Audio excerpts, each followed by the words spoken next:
I had two gay sons in addition to a straight son. And between the years of 1986 and 1994, I lost all three of them.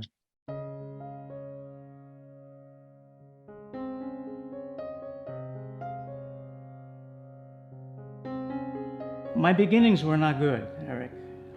And by me, I'm including my mom. My mom had me out of wedlock. That's how the story begins. I don't know my biological father. When he impregnated my mother, he basically abandoned her. And so I never got to know him. If you knew back then in 1936 that one of the greatest shame a woman can bear is to have a child out of wedlock in the Japanese American community. Now, did I know this at the time? No. It took many, many years later, in fact, after my mom died, before I began to really understand what had happened to her. Because typical back in those days, they just didn't talk about things like that. But she had me. To her credit, we were very, very poor. And but she never made me feel less than. She never made me feel poor. And so growing up, I was brought up, I think typical to a lot of the AGA kids here in Hawaii. In a way, she gave me life, right? Otherwise, none of this would happen.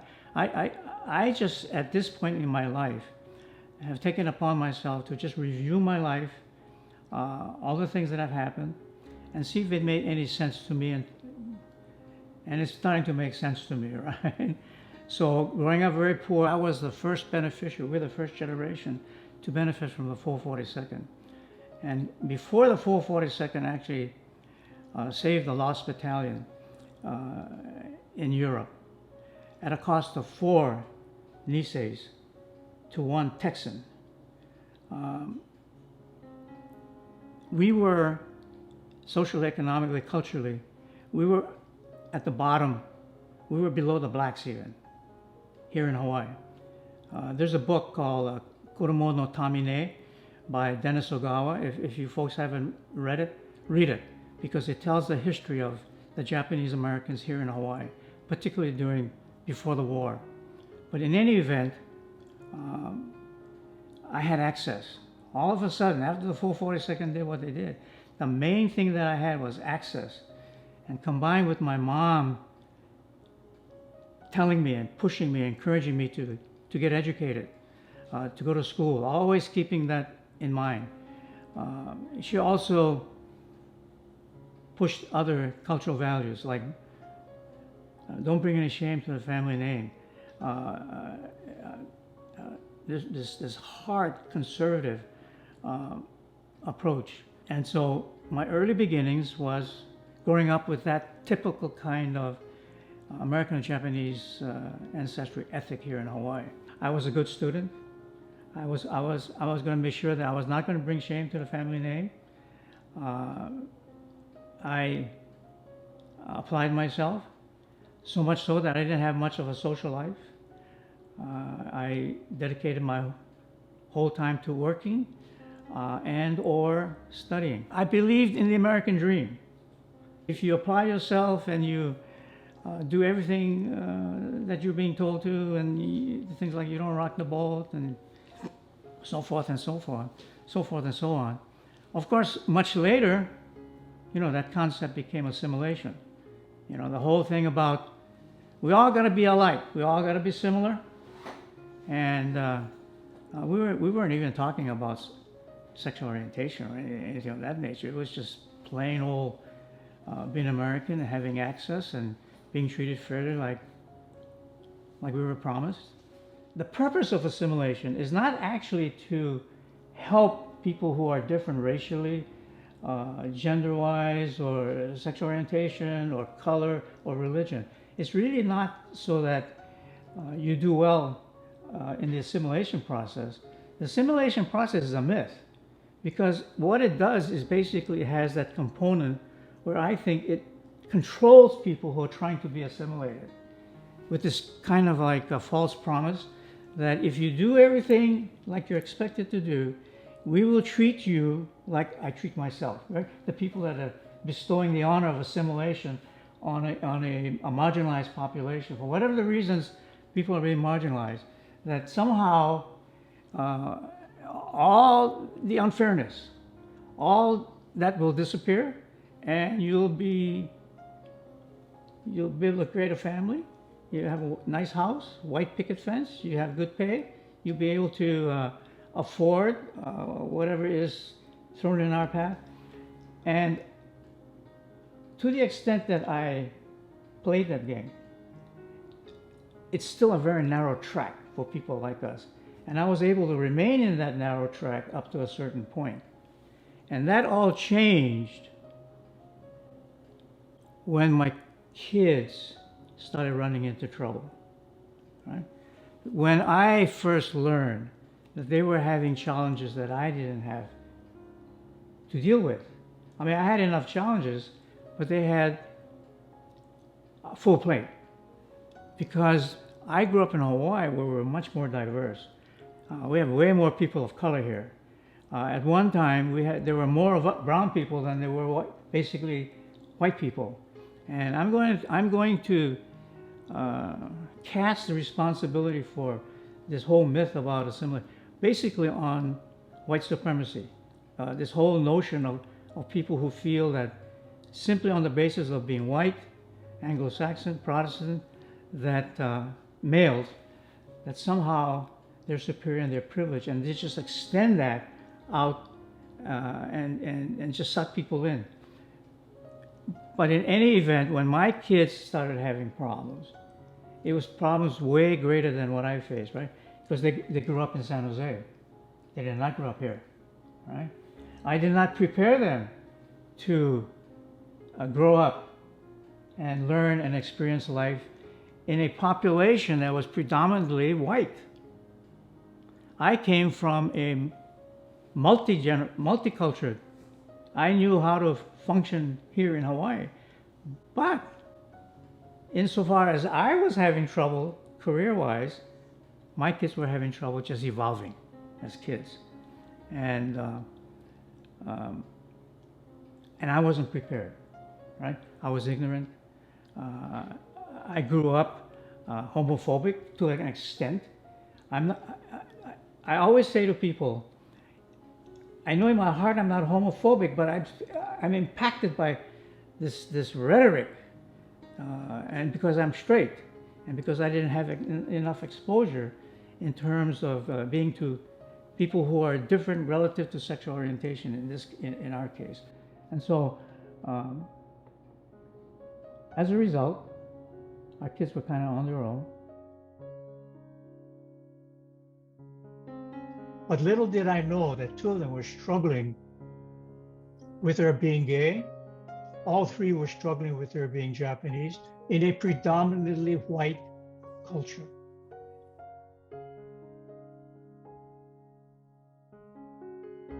So my first son, the firstborn, is Glenn. He was born in 1961. And he was a very quiet, soft, gentle child, well behaved.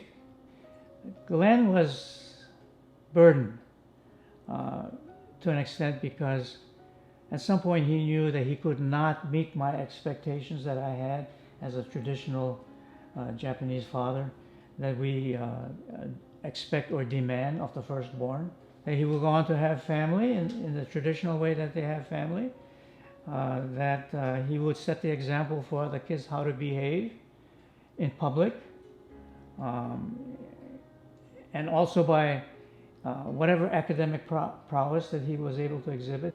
At some point at the age of 15, he had to leave home, feeling that he could not honor us, and by leaving home, that he would spare us any kind of agony simply because he was growing up different, gay.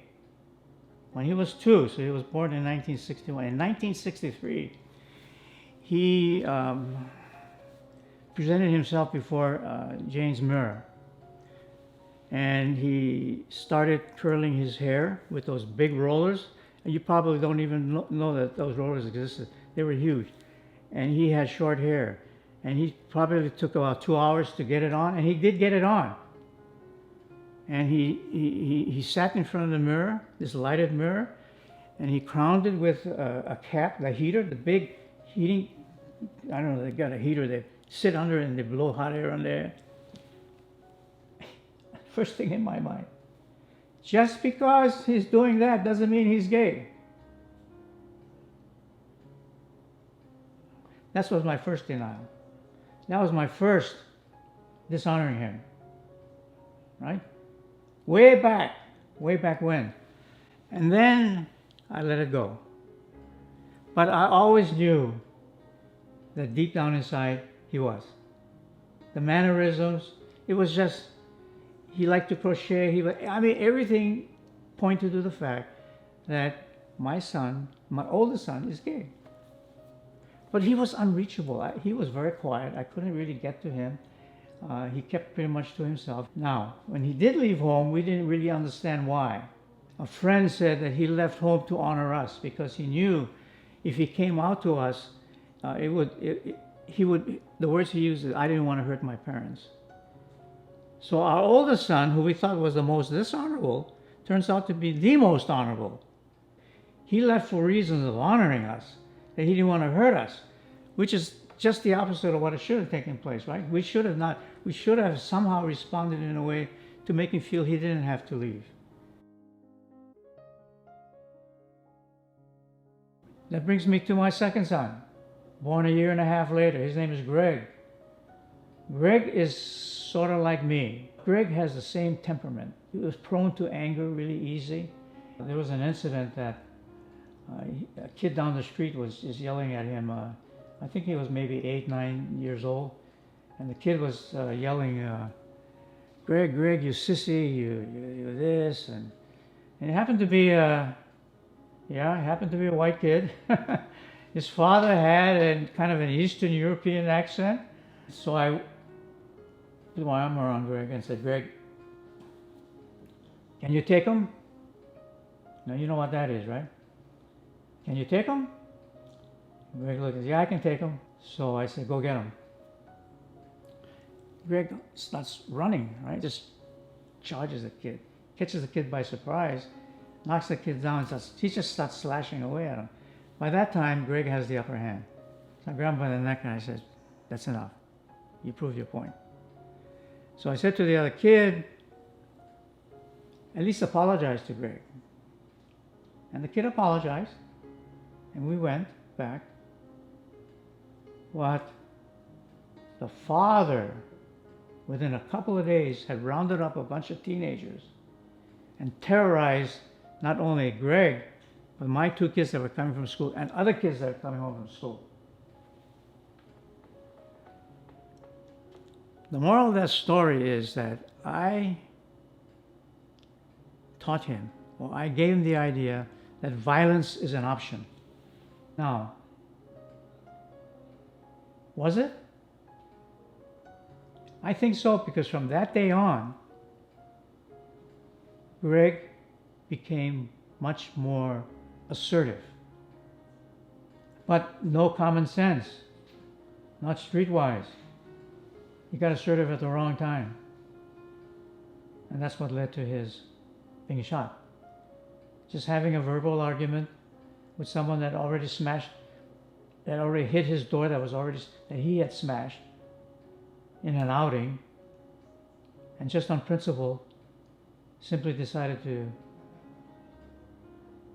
tell the guy that he should be more careful.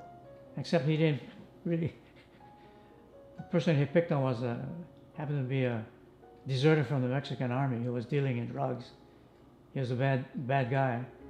And then he slandered him by saying "chinga tu madre," which he knew should never have been said to any Mexican male. He had a good friend that was Mexican. Greg spoke perfect Spanish. The argument was in Spanish. And for that he got shot. So again, You run the line through my connection, what I said in the violence, and he ends up being a victim of violence. The connection is there. And then there's Guy. My youngest son, Guy, told me he knew he was different from the age of 5. The rhetoric back then was that was impossible. It was some kind of age, I don't know where. But he clearly told me, you know, when we had a much better relationship and at least talking about these issues, that he knew he, and since then, many have told me, 5, 6, 7, 8, it's very early on. It's not in their teens or, you know, it's not a choice thing. It's just, and it's not even sexual, folks. It's just an affinity. It's just something they feel, an affection, a sense of trust. And he demonstrated that with his uncle when he would go to the beach. He would say, I'd rather have my uncle take me in the beach than my auntie. That's as simple as that, right? Many years later, because Guy was able to mask his growing up gay with his personality, the first thing that took my mind was, given his personality and given his fragility, he's going to have a hard time. I missed the most important step that he told me later. He said, all I wanted to know was okay. So many men have told me that. So many men have told me how devastating it is when the one who made you, when the one who created you, finds you unacceptable.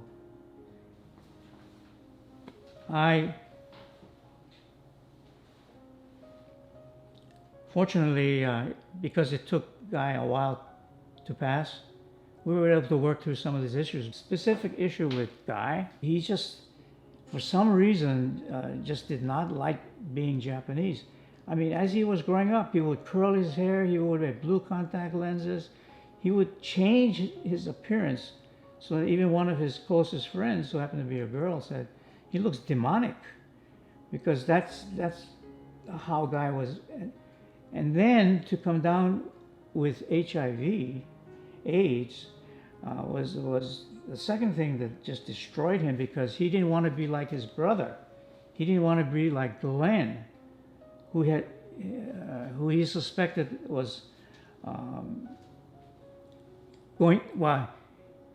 he didn't want to go down the path that Glenn wanted to go when Glenn found out he was HIV. There was only like 8 months difference. Glenn found out 8 months later, Guy found out. And he said, you know, Dad, it doesn't work anymore. I'm gay, I'm Asian, and I have HIV/AIDS. A triple minority. It was driving home at night, just he and I. It was dark, but I looked at him, and all I saw was a skeleton of a man. The very essence of who he was destroyed. He felt destroyed. And that's the last piece of emotion we exchange with each other. And so my memory of him, which drives me to this moment, is somehow collectively we destroyed a person. The very essence of his soul is the way I look at it. When someone views themselves with that, through that kind of lens, leaves no opening that he can be more than just a triple minority. Now I will say this, he survived a couple of more weeks, and at least he asked us to call him Toshio. He was trying to reclaim his being Japanese. Toshiro, I mean. He says, call me Toshiro. And that was the last. He never reconciled himself to being gay. I don't know if he reconciled himself to having HIV. The stigma of having HIV. And that's the 3 sons that I remember.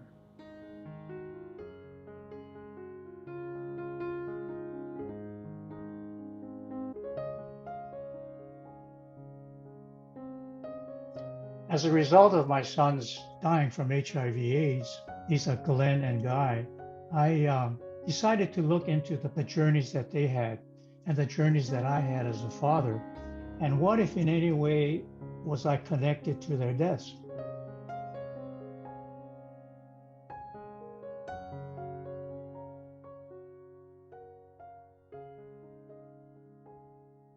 Honor thy children is particularly in the beginning, honor all children, and that included gay children. When I say honor children, I mean drop this notion that children are incapable of understanding complex issues that adults have difficulty understanding. Children come in with a clean slate. They're not an abomination. They're not less than simply because they're young. Yeah, maybe they can't articulate as well. But I tell you what, I'm convinced they feel. They feel a lot. They may not always be conscious, but they're aware. All you have to do is pay attention to them in just ordinary activities of life. Watch them, be with them, spend time with them. You need to protect them, and at some point you need to then facilitate their growth. You need to provide safety. You need to go journey with them.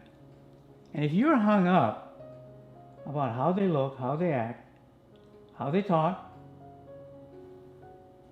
you're going to miss the boat. I'm just so grateful that I get some appreciation from people. People will say strangers, and I said, no, they're not.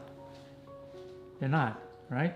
Because we crossed something, we intersected at some point where something just took hold, and this respect or willingness to come with an open hand, and get to know each other. We just got a guy come in. I saw him at the beginning. I haven't seen him since. There's a visitor here from San Francisco. He's coming in today. And he was in the first group of gay men. I think there were over 100 of them. And I was the only straight guy in there. And his name is Johnny. He came all the way from San Francisco. I called him, and he said, I got to see you. And so he comes. I mean, that's what I mean, right? 30 years later. You know, when I think of Al and Jane and also Guy and Greg and Glenn, the specific moments are kind of merged, because it's overall it's the advocacy and the heart and the force, the life force of their family, right? Like that's what as you're calling me up to remember, that's what comes up. And so whether it was that room with 100 gay men, whether it was hearing them at a conference for the first time and being the Asian American parents that all of us queer kids were like, oh my gosh, this is possible for parents to be both loving and fierce and understanding and also humble and acknowledging their imperfections as parents. I mean, me as a parent of a 10-year-old, I'm like, oh, I get it. Like, you can't do this perfectly, even though those of us in Asian America get the message that we've got to do it perfectly, including as parents. But to have Al and Jane, not as models, but I want to say as fellow travelers on this journey of really fighting stigma. Right? And so in all different kinds of ways, we're uniquely positioned to fight stigma wherever we are. And for Al and Jane to do it as parents, as heterosexual parents, as, by your own account, like on the conservative side, at least once upon a time, that you could speak and have people who I couldn't speak to and really be persuaded by. I mean, they're relatable in ways that I could never be. And so it requires all of us, whatever our position, our life experience, to deliver messages of hope and compassion and fighting stigma. It took me a while to understand that what I could do, though, was at least share the story, not tell people what to do with it, not tell people what they should do with it. I just lay it on the floor, and our whole process has been tell the story, tell it as honestly and completely, tell it that, share your weaknesses, share where you made some mistakes, share how I overcame it, the steps that I took, and just lay it out there and then see if people pick it up. Then I began to hear things about people who would, adults now, parents, who would come up and begin to say things like, thank you, I will consider what you said. If they just said that was good enough. Some of the young people say, you got me. I'm not going to raise my son like you raised your son. That kind of thing. And these are young men that didn't even have children. They said, if I'm going to get married, if I'm going to have children, thank you very much for you. And that's the way it's been. Just tell your story and get as many people to tell the story, because the more people that tell the story, the less alone we feel. It's been a hell of a journey. Now I'm facing the end, right? I will tell you, it's been hard on Jane. She's supported me. She's struggles with it emotionally. I do too. And it's unfortunate. Her power is her tears. She always cries. Every presentation, there's a moment when she cries. And she's the first one that told me, you got to get them in the heart. Well, she doesn't know, but she gets them in the heart, right? I'm really cognitive, at least I was. And so she showed me that people, you gotta, it's not what you say, it's really how you say it, and whether people can relate to it, can feel it. A son is trying to reconcile with a father, and the father's dead. And then there's a son that's trying to reconcile with a father who's still living. I have to recognize that in the first case, that son has lost an opportunity. Or better yet, the father has lost an opportunity, has cheated himself out of the greatest experience that he could have with a son. And I tell him that because I don't have that. I lost all my sons.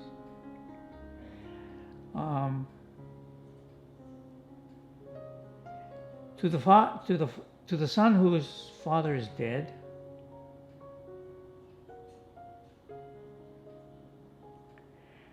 sometimes I said, you still have a lot of fathers out there. I don't know if it makes a difference to you, but to me, you're my son. Oh, like you're my son. Not much I can offer you. And to the son whose father's alive, if the opportunity ever presents himself, you tell him, I'm still alive, Dad. There's a father out there that can't do it anymore. There's a mother who's lost all her kids. We can do it.